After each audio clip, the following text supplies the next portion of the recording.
So now we have our pieces cut out. You should have 2 of the larger pieces and 2 of the liner pieces. Now this particular mask has a casing, so that's why the outer pieces have a longer edge here. So that's how you know. I did cut these out without doing the seam allowance, so we're just gonna use standard measurements. I have a tape measure here if I need it. I have my trusty Easy Press Mini that I love using for small projects like this. I have some scissors and my sewing machine with just some cotton poly thread. So first, we're gonna make sure that your pieces are right sides together, and we're going to sew along this curve. So this is where the nose in front of the mask goes. So we're just gonna sew along there with the faces, with it right sides together, just using a 1/4 inch seam allowance. So I'm gonna come over here and sew that. You can do some back stitching here. It's not super important because this will be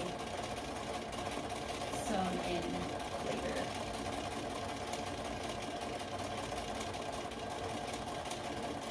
I'm just guiding it with my fingers. We have that right there. You can see the seam.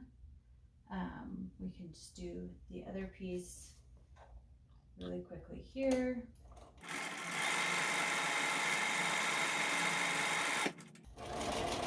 Now some people have asked if you could hand stitch it. I wouldn't really recommend that just because these are going to need to be washed pretty regularly and possibly with bleach and things like that. So I just don't know how they would hold up to hand stitching. And we're going to just notch in here. Now make sure you don't cut through your seams. So I'm just doing little cuts to help along the curve. And then once we've done that with both, we're going to press that seam. So all of this is just going to go to one side because we're going to top stitch that afterwards. So that's where Easy Press Mini is super helpful because it's small enough to get in there easily. It's not heavy, and like you can see, I can do that just right next to my machine. It doesn't take up a lot of space. So I just have that pushed over to one side, and I'll just top stitch it.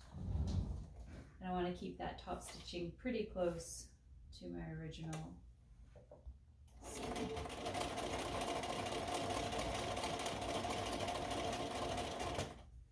I'm just using the notches in the foot.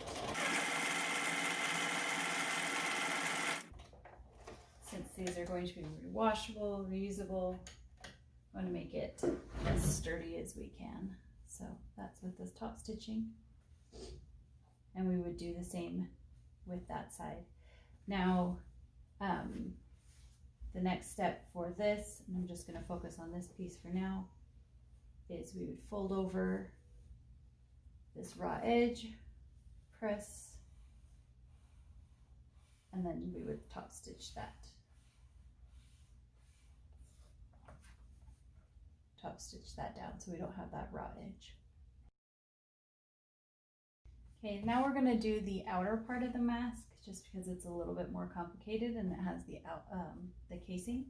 So we have already sewn the front part, and we're going to fold over just 1/4 inch or even less here and press. And then we're going to fold it over another almost 1/2 inch maybe here, depending on the size of your elastic or your ribbon or whatever you're using for the ties. So you can see here how much I've folded over. So taking that raw edge, brought it inside, and then folded it over about 1/2 inch for our casing. You can press it or you can pin it. I'm really bad at using pins. I don't like taking the time to do it, but if it's helpful for you, you should do it. Then we're going to come over here to the machine and sew as close as we can get to that folded edge on the inside. You can see that, just so you have enough room for your ties. So again, you can reinforce that with your back stitch.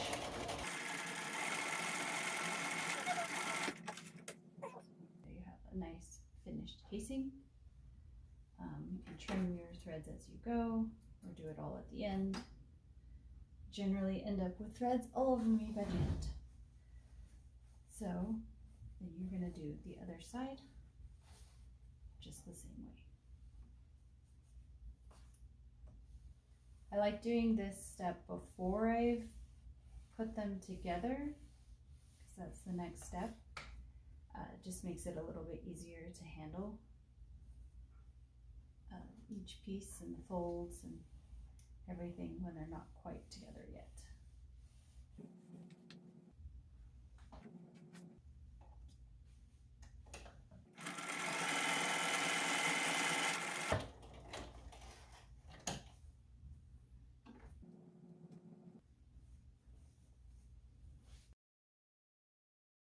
Okay, so now we've gotten the seams here done on the sides. We have our casing for the outer part of the mask.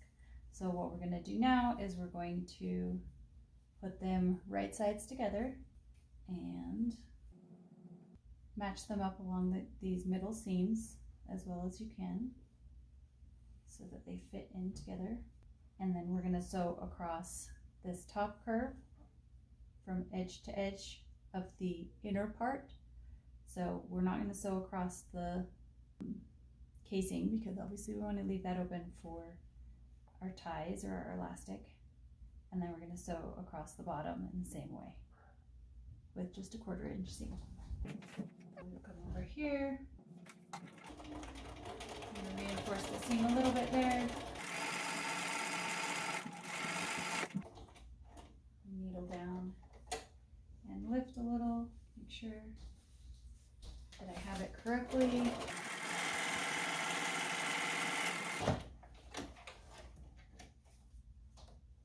And then we're going to just do the other side.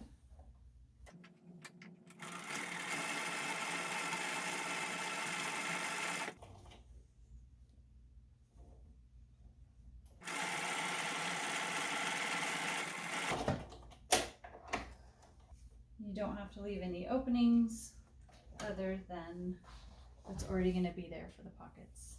So you can see here, and that's how you're going to actually turn it, just through one of the sides by the casing, and then you're going to press. You want to get as close as you can here so that there's not too much bulk, and so that it lays nice and flat for when you top stitch it.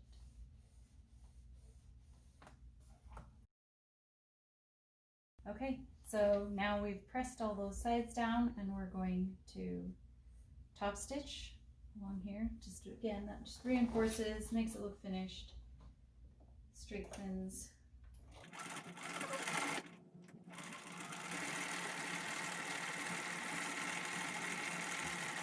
Sometimes it's a little tricky over the bulky areas.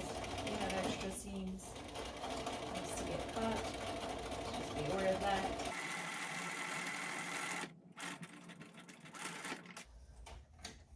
And then you're going to do the bottom as well.